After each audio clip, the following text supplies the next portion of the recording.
Welcome back everybody to another tutorial. This is building off of a previous video, the auto schedule.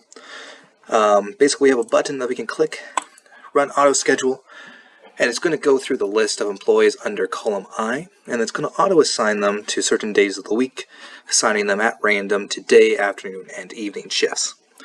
I wanted to build upon this by adding the ability to generate time cards based off this schedule.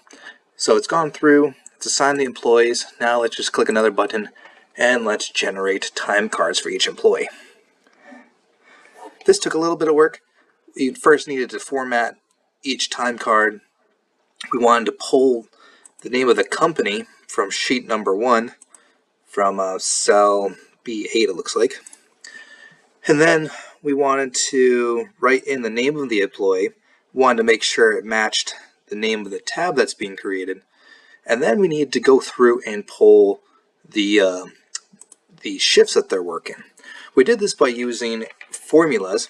Right here you can see the formula. Basically it's going to sheet 1, looking at column, cell A3, and it's checking if the information in C4, which is where the name's located, matches.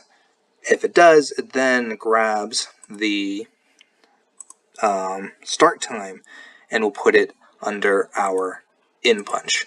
If the employee was not scheduled, so test 3, look for here, was not scheduled, so it's going to be left blank. So that's how it works.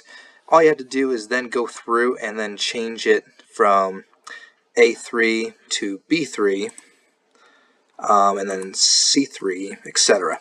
So it was rather easy to implement it after we figured out the formula for this. The source code I'm going to share separately in a link, that way you can look it through. Basically you'll see that we start to do a lot of the same items basically. Where we can.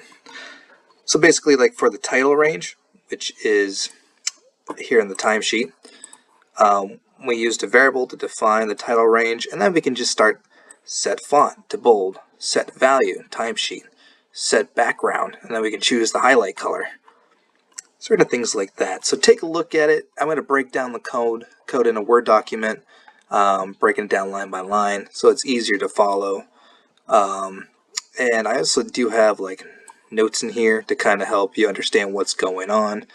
Like for example, here's the get punch in entries, which is for these cells under cell column D, and then it's just typing in the formula to figure out the rest.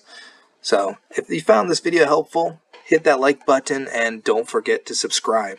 Again, source code will be down below.